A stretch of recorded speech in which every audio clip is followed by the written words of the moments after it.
How are we doing, ladies and gentlemen? Getting here towards the end of training camp. I think we're getting closer to where we want to be to start the season off. The biggest thing that I've talked to the defense about is finding a rhythm, and I think we're getting there. Although it's, sometimes difficult to see exactly where you'll be at because of nicks and bruises and everything else that goes with training camp. But I like where we're at, and we just got to go out there and work at it again today. Is there a balance for you in practice between installing and doing all of the blitz kind of things that you want to do, and then giving the offense a break and letting them work as well? Yeah, I think that we give the offense. I think Mike's done a great job with the offense of where they're at. We haven't game planned any pressures. We're just running our different pressures. But I think today would be a good day to watch it because we're going to do a lot more just front and coverage. And it'll be boring to the guys that really love defense watching it, but no, we need to do that to just work on our fundamentals and techniques. And I know exactly, we do it once a year during training camp of the day you'll see today. So we're excited about it. Should be a noisy practice. That's the biggest thing. The emphasis today is I want us communicating well, and it'll be fun to watch. You don't call in sick on this day annually? What's that? You don't call in sick on this day annually? No, believe it or not, I think sometimes all the pressure stuff gets hyped up to where it's a snowball effect. But I think that we have an attacking style defense, and I'm not going to apologize for that. But you also play front and coverages like we did. I think we all expected, I'm sure you did too, with Adoree Jackson on one side, an opponent is going to go after Aaron Robinson. That seemed to be what the Patriots did. How did he bounce back from that? Well, I think with A-Rob, first of all, he's had a tremendous camp.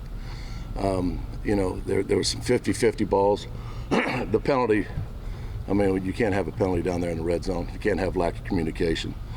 Because that's just kryptonite to your red zone defense or your 2-minute defense, any of those situations. But we preach and harp on that. But there were some 50-50 balls that we won, and there's some 50-50 balls we lost. We just, playing out there on the island, you just got to win more 50-50 balls. And, I think that, I don't think it was just Aaron Robinson. They might have just wanted to see if that receiver could win. You know what I mean? I don't think it was personally on A-Rob. Now, Rome's been working on with his techniques. He's had a great week of practice. Because if you go out there, especially out there when you're on the island, and you lose your technique and fundamentals, this league will find it. And that was a great, really, experience for him in that situation, being on the outside. Was that frustrating? I'm obviously going to ask him when I have an opportunity, but on the penalty, the taunting, was that just frustration? It's like I tell our players. Roger Goodell's never going to call and say, "Hey, Wink's mad about that call. Let's stop the game and let's really look at that." And no, it's you just got to play the next down.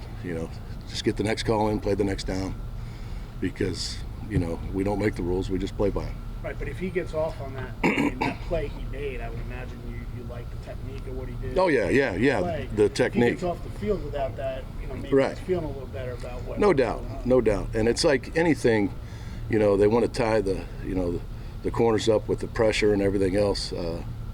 When they talk about our system, and it's if we'd have been in quarters coverage, if we'd have been in a red zone cover 2, if we'd have been in cover 3, it's going to be the same throw. So what you have to decide and how we approach the game is you come away with that game of, well, so-and-so didn't rush the passer well, whoever that might be. Well, they're getting rid of the ball, 2.1. The younger kid got rid of it faster than Hoyer. So when you pressure a quarterback, you want to change the picture. And I always say pressure breaks pipes. You want to make him think fast. You want to hit the quarterback or make him make a quick decision that he doesn't want to make. So that's how we go about games and the best ways we can attack the quarterback. For an opposing defense with regard to Tyrod Taylor, what are some of the things that he brings to the table that make things difficult with his elusiveness and whatnot? I'm assuming you've gone up against him? Gone up against him, and I was with him in Baltimore. Yeah. And he's obviously a very talented guy, and I really respect how he's gone about his business and being with his career. So he's a tough one. You can't just think it's not just going to stand back there like a statue. So you got to work plaster coverage when a quarterback gets out of the pocket, and you got to have some people ready to go try to chase him. What do you make of the suggestions after the last game that you blitzed a lot for a preseason game? We're on to Cincinnati. Is there an unwritten rule there, though, that you know of? If it's unwritten, I don't know. We're on to Cincinnati. Is there a way to defend the underthrown pass? Because the Patriots had a little success with that. The back shoulders are tough. I mean, you saw, if you were out here this past week, you saw that was a thing that Rome was really working with on the corners. But sometimes it's just a good throw and good catch, and you just say move on. Like the one on Haslam. I mean, that kid threw the ball for the receiver and came out the break. It surprised the receiver. Good throw, good catch. Let's move on. Let's go play defense. We're probably not going to talk to you until when the season rolls around. So next week you guys have that joint practice against the Jets. Yeah. And you may end up seeing a quarterback that you're also familiar with Flacco out there. Curious on your thoughts. One, what will you try to accomplish in the joint practice, but also seeing Flacco out there in a different uniform? I think it's the same thing as if it's a practice, with your own team, is just, continue to try to find your rhythm. Experiment with different matchups. As far as Joe, I mean, he's got the arm strength of, the top tier quarterbacks. I mean, he can throw the football. But it'll be fun seeing him, seeing CJ, and I'm looking forward to that. I don't know what the percentage is, but it seems like you're in the nickel with 2 down linemen and the 4 linebackers the vast majority of the time. Is that would you say your base defense? No. Well, I mean, it becomes your base defense because you play it more because other people play 10 personnel, which is 4 wides, and 11 personnel, which is 3 wides and a tight end. So you play that throughout the year at a higher percentage than your base defense. And, then sometimes when you get into the preseason, you're sitting guys down, and I'm told to never want to put a guy back in the game after you said, okay, he's had this many plays, let's get him out. And that's Joe and Dave's work on those numbers that we hit. And then, that was a lot of the conversation I had with Dave's, during the New England game was, okay, this guy, let's get him out, And then that just means they're done with defense. And then they tell T-Mac I'm done on defense, and then he might want to see him on something else out there. But Is Blake almost in the same boat as Saquon last year, coming off the ACL, and you're kind of bringing him along slowly? I wasn't here with Saquon coming off of it, so I don't know that I could answer that question fairly. So I don't know, with that. I know he's working hard to come back.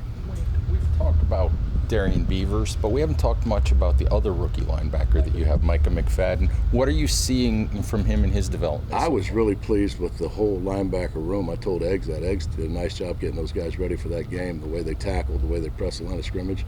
And they're starting the younger linebackers, which is the hardest thing to teach, is they're using their hands better. Once you get a linebacker who can use his hands, then you got a linebacker. And I think they're both, come along really well and right on schedule. Ojolari started practicing since we last talked to you. You have a smile on your face. It's good to see him. Yeah, what have you seen? I think that it's, I'll tell you exactly what happened. Drew works with their footwork every day, and it's their run footwork, which is the most important thing an outside or edge player has to have. Okay, he works on it every day. It's the first thing they do. And I was just watching their feet, like I'm looking at your guys' feet right now. I wasn't even looking up. And I'm like, man, that guy has good feet. And I look up and it's him. I'm like, oh, that's right, he's practicing. That's good. So we're really excited about seeing him back. He's a playmaker. He's a good football player. Wink, have you watched any tape of the playoff game that the Titans lost their last game to the Bengals and scouted how they stopped them? Yeah, but not in any depth that I'm ready to talk about with anything. I've watched it, yes, in preparation of doing that, but we haven't put anything in together yet because also, watched when we played them the year prior, So that's a good football team.